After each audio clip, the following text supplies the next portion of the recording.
Hello. Yeah, Mr. Spooner, this is Mr. Burgher. What can I do you for? Yeah, so I'm dropping a new Art 101 video. You wanted me to let you know.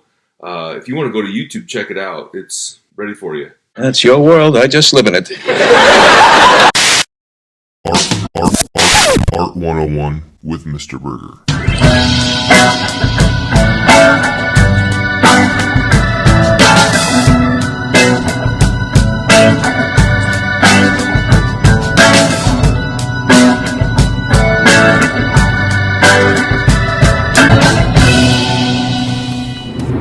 Hey friends, welcome back to another episode of Art 101 with me, Mr. Burgher. I'm a professional artist, master educator, attempting to bring you the best in art historical content. If you like this video, interact with it. I really appreciate that. And yeah, that'd be awesome. Thank you. Konbawa, Iowa. Iowa is a state that is not relevant here.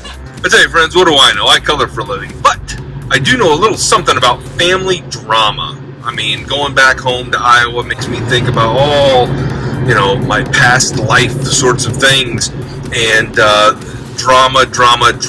And thinking about art, which I always do, makes me think about, a particular painting by Édouard Manet that has family drama, it's got social drama, it's got people in an uproar from the beginning of its display in public until, really, modern times. It's a difficult piece to really understand what it's about, and it's really controversial. And I think it's only appropriate to talk about this painting, a painting that you know exactly what I'm talking about, because you clicked on the video, Luncheon on the Grass. So let's jump into it. After exhibiting in the Salon, Édouard Manet had a plan for a painting for the following year. This work would require 3 primary figures. He lined up for his favorite model, Victorine Meurre, to be the primary character. Now she's also the model that appears in the painting Olympia, and this painting was also shown at the Salon des Refusés. But again, not to digress, get back on topic. Other models in the work were his younger brother Gustave Manet and his fiancée's brother Rodolphe Linhoff, as well as a secondary female figure in the background. Alexandrine Zolda, the wife of Émile Zolda, is this background bather. She broke my heart. What he wants to communicate is simply a statement about some of the favorite pastimes of Parisian life at this time. We'll get into that a little bit more in a moment, but when the work was actually completed and submitted to the 1863 Salon, it was called The Bath, which was later renamed to Luncheon on the Grass. This work, one of the most recognized in all of art history, was rejected from the Salon. Members of the Salon downright hated it. Why was it hated? Now who has the answer to my question? People saw it as a vulgar and indecent image. The general rule at this time was, if a nude was presented in a work of art, the subject must be classical, rooting from the Greek and Roman time periods. More specifically, mythology, a depiction of a goddess, allegory, teaching a life lesson, or something like that. Even though Manet was referencing a Renaissance-like theme, as we can see in his inspiration from both Titian and Raphael Sanzio, this was not a painting about a goddess or a myth. Manet is simply painting a modern girl in his contemporary time setting. We see the girl gazing over her shoulder at us. She is defiant in her blunt nudity. Some might even call her naked. Now there is a difference between naked and nude. Nude is typically a little bit more decent, classical, socially accepted, the antithesis of pornography, and to some degree empowering. However, being naked is very much the opposite of that. All the same, the nude and semi-unclothed females are depicted with completely dressed modern men. This was outrageous. This would be the first time that a prominent artist would publicly display a female in a work of art this way. Fear is the path to the dark side. Technically, focusing on the painting, critics would tear this thing apart. There's a lack of shadows from the trees above. The figures look like there's a spotlight on them, almost like you removed the images from one painting and put them in this one. It is said that he would borrow this shadow removal from popular images that would come from Japan at this time. We look past the nude and the lighting and get to a final question. What is this painting about? Again, the Parisians' favorite pastimes, picnicking and prostitution. This was typical life in 1860s Paris. You pack a little light lunch, you go frolic in the bushes, and go about your day. Side note, one of the questions that often comes up about this grouping is the woman in the back standing in the river. What is she doing? There are some say that she's urinating in the river, and there are some that claim that she's cleaning herself up after intercourse. Charming. So as mentioned, this work was rejected from the Salon. However, it turns out that there were a lot of works that were rejected in 1863, and a group of artists would go to Napoleon III and ask for permission to allow a second show to be placed in Paris that would display some of the rejected pieces from the official Salon.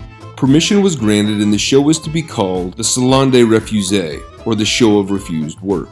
This show would give Manet a showcase to display his work in the public, even though critics didn't like it. But, in a little bit of a twist, the public hated it also. They were just as critical as the judges in the Salon. However, on a positive note, Parisian artists absolutely loved it. Through this experience, Manet would make a lot of connections and deepen some friendships that would really help shape the direction of art style coming out of Paris moving forward. A lot of the ideals that he put into Luncheon on the Grass would become a part of the core beliefs that we would see in a group of up-and-coming artists that would evolve into what we know today as the Impressionists. As we look at the work's foreground, we see the basket of fruits and bread and what at a glance looks like a picnic blanket, but is actually the clothing to the primary female figure. The year prior to creating this painting, his father had died, and this put a really interesting emotional toll on the family, not just because his father had died, but because of his father's infidelity. It is speculated that perhaps his future wife's son was actually fathered by his own dad. It is also widely accepted that his father was very unfaithful to his mother. In fact, he ended up getting syphilis and died from complications of syphilis. Really, who knows? Maybe this is a learned behavior, but ironically, Édouard Manet had his leg amputated because of a syphilis infection that also resulted in his death. But I digress. These family secrets were actually embedded into this painting. He was dealing with all of this information and drama as this painting was being developed. For a moment, let's turn our attention to the bottom left-hand corner of the canvas and see a small frog. I know I'm a frog, you don't have to keep reminding me. Now, the frog itself plays a couple of roles. Number one, the frog refers to a nickname that is given to 19th century prostitutes, so it is reflecting the subject matter. But also, in terms of his father, the frog references the evil deeds and feeling that he had towards his father. And third, this is really a statement on the human condition. The frog living on the earth, having an existence on the ground itself, and this existence has a contrast. In the upper central part of the painting, we see the red bullfinch in mid-flight. With their ability of flight, birds have traditionally symbolized various kinds of human aspirations. The pairing of the earthbound frog with the bird in flight might also read, perhaps in a more general sort of way, as a statement on the duality of the human condition. Secondly, going along with the whole prostitution analogy, prostitutes in turn would oftentimes refer to their clients as birds of passage. But in contrast, the bird represents something more angelic, a symbol of resurrection and rebirth, and the hopes that his father could somehow be allowed into heaven. And so we see this duality with the yin-yang of sorts between the frog and the bird. All things considered, this is easily one of the most recognized pieces of work in all of art history. It was influenced by the Renaissance and Japanese artists that came before Édouard Manet's time, and without question it would influence the artists after his time, making this a legacy of the artist Édouard Manet, making this a legacy of the realist time period, and making a legacy of influence decades into the future. I tell you, I love that story. It's wild as hell, but I love that story. I like a wild story, though. Have a good one.